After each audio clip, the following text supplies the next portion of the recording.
थे कि हमारे भारत में इतना बड़ा जनसंख्या है, और जबकि 2014 तक जो संस्कृति है या जो हमारे संस्कार थे भारत के, जो हमारे स्क्रिप्चर्स थे, उनके ऊपर ज्यादा ध्यान नहीं दिया गया, एजुकेशन सिस्टम को चेंज करने पे ज्यादा ध्यान नहीं दिया गया।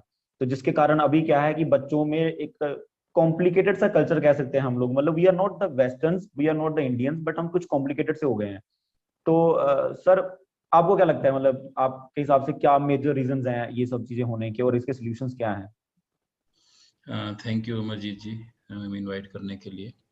बहुत अच्छा प्रश्न किया आपने, और ये दिखाता है कि हम समाज के प्रति कितनी हृदय में एक पीड़ा रखते हैं। क्योंकि अगर कोई ऐसे प्रश्न पूछता है तो बहुत अच्छी बात है, क्योंकि आज के समय में किसी के पास इतना समय नहीं है कि वो समाज के बारे में सोचे, है ना। एग्जैक्टली। ज़्यादातर लोग सब अपने आप में, अपने ही जीवन में लिप्त हैं, अपने ही जीवन में बिजी हैं, है ना। और पिछले कितने सालों में ये सब धीरे धीरे बदला है। तो ये नॉट ओनली फ्रॉम 2013 और 14, ये पिछले हमारे आज़ादी के बाद से धीरे धीरे धीरे धीरे धीरे इसके अंदर बहुत तेजी से बदलाव आया है ना। इससे पहले से ही एक्चुअल में इसकी नींव तो तभी रख दी गई थी जब 18वीं सदी के अंदर मैकॉले नाम के एक अंग्रेज, जो हाँ जी, हाँ जी। ब्रिटिश पार्लियामेंट से इनको भेजा गया था यहाँ पर, ये देखने के लिए कि किस प्रकार भारत में राज किया जा सकता है, किस प्रकार भारत के अंदर हम अपनी सत्ता पूरी तरह से काबिज कर सकते हैं। तो मैकले जब यहाँ आए तो उन्होंने देखा कि यहाँ के लोग बहुत उन्नत हैं, हर चीज में इतनी ज्यादा उन्नति कर रहे हैं, यहाँ पर इतनी तरह की फसल होती हैं, इतने तरह के इनके पास ज्ञान है, इतनी शुद्ध और इतनी अद्भुत भाषा का ये प्रयोग करते हैं, संस्कृत, है ना। और जो हिंदी और उर्दू, विभिन्न भाषाओं में उस समय भी यहाँ पर ऑलरेडी बहुत बड़े बड़े विद्वान हुआ करते थे। और ना ही सिर्फ कृषि के क्षेत्र में, बल्कि हम लोग एक्चुअल में आपके मेडिसिन के क्षेत्र में भी बहुत आगे थे ना। चरक और डिफरेंट आयुर्वेदिक जो हमारी डिफरेंट चरक हैं या पतंजलि हैं, जो बहुत बहुत डिफरेंट तरह की जो आयुर्वेदिक पद्धतियां हैं, उनके अंदर भी हम लोग बहुत आगे थे। तो उसमें एक बार मैं आपको इंस्टेंस बताता हूँ कि एक बार मैकले साउथ इंडिया में कहीं घोड़े पर जा रहे थे। तो उन्होंने देखा कि एक गांव में एक व्यक्ति की नाक को पंचायत ने काटने का हुक्म सुना दिया है। तो उसकी नाक को काट दिया गया था किसी कारणवश। तो उस व्यक्ति को एक्चुअल में दूसरे गांव में ले जाया गया था जहां पर ये उनको मिले, और उस गांव में कोई ऐसे वैद्य थे जिन्होंने उनकी नाक को उसके ऊपर रख करके वापस जोड़ दिया था। तो उस समय पर भी जब 17वीं शताब्दी में हमारे पास इतनी आधुनिक व्यवस्था नहीं थी, सो कॉल्ड मॉडर्न मेडिसिन या मॉडर्न जो सर्जरी थी वो हमारे पास उपलब्ध नहीं थी आजकल के हिस्ट्री के अनुसार।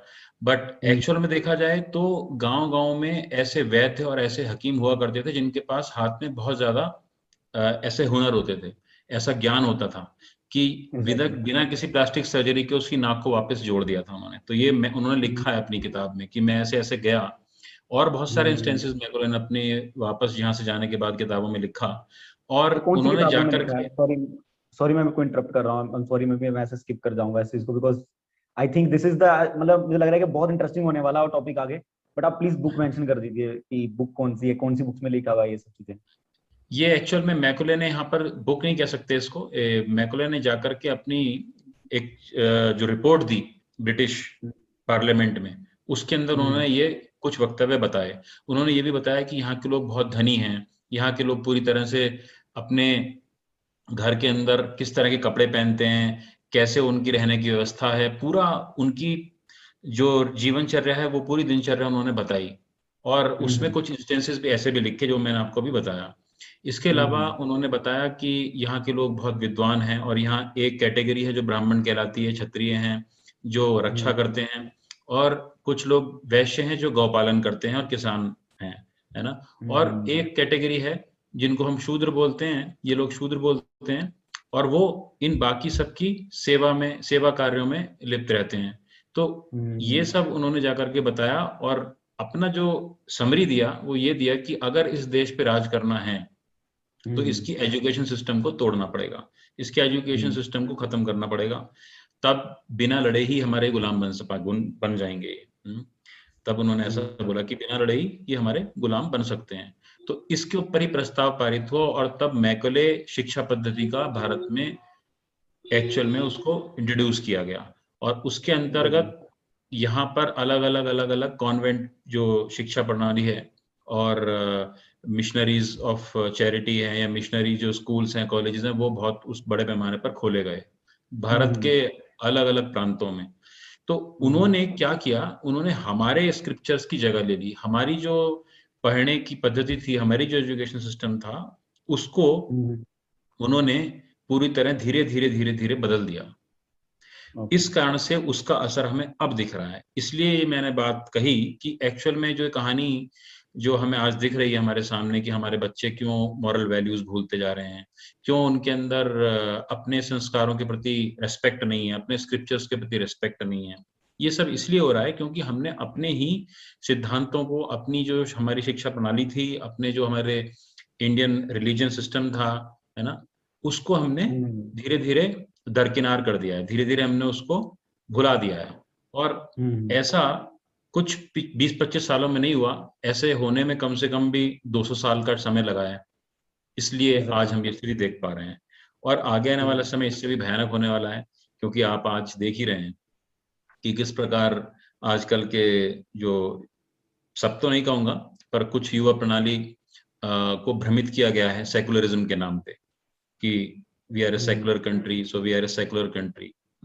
उसके नाम पे हमारे सभी जो धर्मशास्त्र हैं, उनको बिल्कुल अलग हटा दिया गया है, उनको बिल्कुल साइडलाइन कर दिया गया है, हमारी शिक्षा पद्धति से बिल्कुल उनको हटा दिया गया है। ये एक बहुत महत्वपूर्ण रीजन है आज जो हम स्थिति देखते हैं मॉरल वैल्यूज के घटने का। क्योंकि मैं खुद एक सीबीएसई बोर्ड में पढ़ा, और मुझे याद है कि क्लास 5 में संस्कृत हमको इंट्रोड्यूस की गई थी, क्लास 5 से। और उसमें जो श्लोका पढ़ाए जाते थे, भगवत गीता से भी श्लोक थे उसके अंदर, है ना, उसके अंदर ईशोपनिषद से भी कुछ श्लोक थे। तो महत्वपूर्ण श्लोकों को लिया गया था और बच्चों को पढ़ाया गया था। तो आज भी मुझे वो श्लोक याद है कि उसमें बताया गया था कि किस प्रकार जो बच्चे सुबह जल्दी उठ करके अपने वृद्ध, अपने बड़ों को नित्य प्रणाम करते हैं, उनकी 4 चीजों में वृद्धि होती है, आयुर्विद्या, यश और बल। तो कहने का मतलब ये है कि अगर आप बचपन से बच्चों के अंदर अच्छी चीजें इनकलकेट करेंगे, तो ऑब्वियस ही बात है, बिल्कुल ये सिद्धांततः आप देख सकते हैं कि जिन बच्चों को शुरू से अच्छी शिक्षा दी गई है, जिनको मॉरल वैल्यूज दी गई हैं,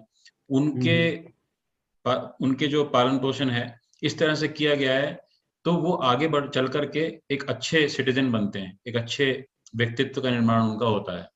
और अगर आप उनके मॉरल वैल्यूज पे ध्यान नहीं देंगे, आप जस्ट उनको बिल्कुल जैसे पढ़ रहे हैं वैसे पढ़ने देंगे, कोई ध्यान नहीं देंगे कि वो आखिर क्या सीख रहे हैं, कहाँ पे मेरा बच्चा जा रहा है, सीख रहा है, तो बट ऑब्वियस है कि वो फिर आगे जाकर के भ्रमित होने के चांस रहते हैं।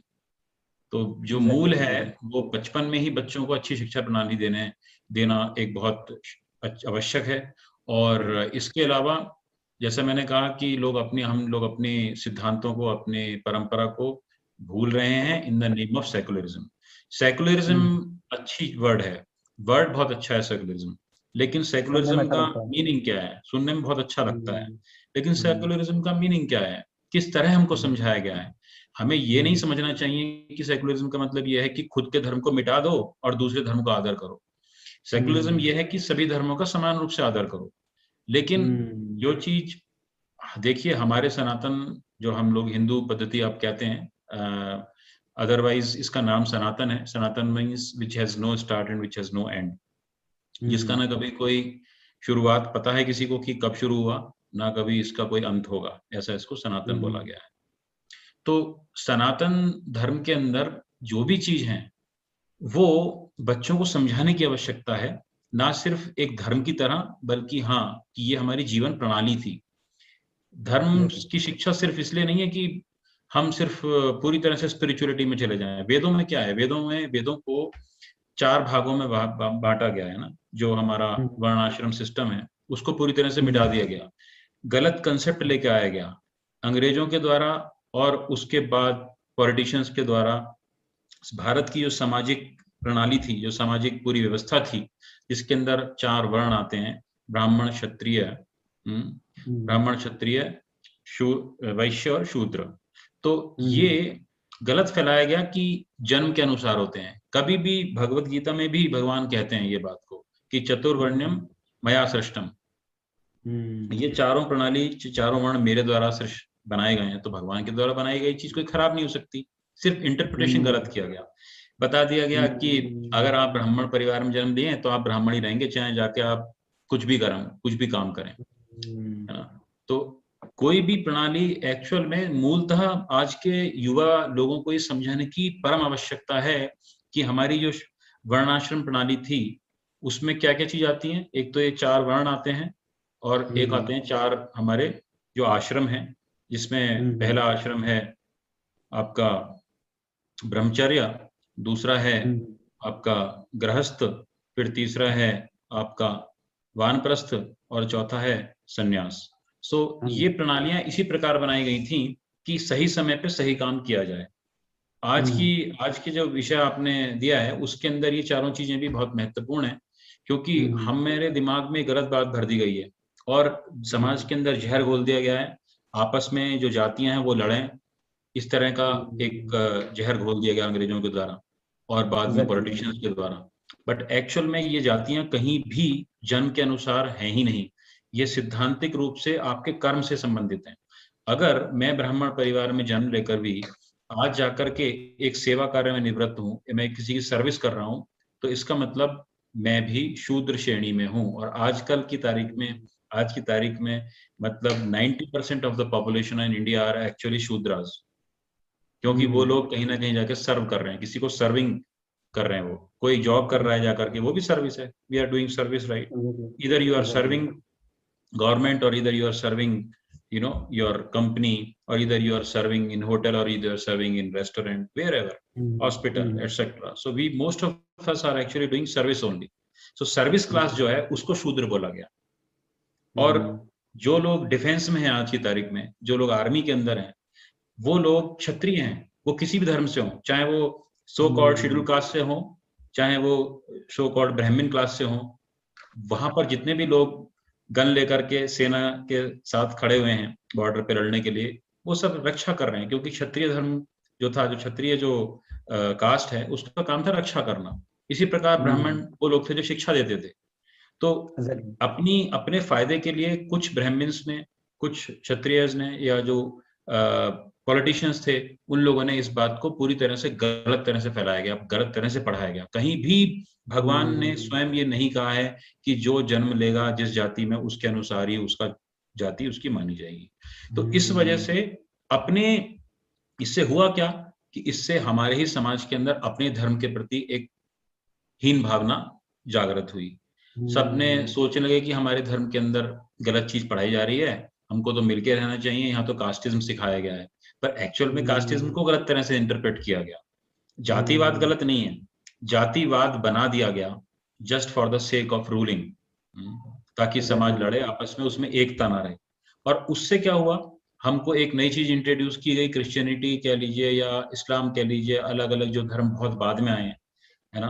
आज से 2020 वर्ष पूर्व ईसा आए तो ईसाई धर्म हुआ, और उससे पूर्व जब आज से 1400 कुछ वर्ष पहले मोहम्मद आए तो इस्लाम का जन्म हुआ, है ना, या इस्लाम के आखिरी प्रॉफिट आए मोहम्मद। तो लेकिन इनसे पहले इनको इसीलिए क्या बोला जाता है कि ये सब लोग जो रिलीजन है, ये कहीं ना कहीं सनातन धर्म के सामने अभी इनकी जो फिलॉसफी है वो परिपक्व हो रही है, जबकि सनातन धर्म बहुत परिपक्व है। तो हमने इतनी परिपक्व ज्ञान को छोड़ करके सेकुलरिज्म के नाम पे बाकी चीजों की तरफ इंटरेस्ट लेना शुरू कर दिया।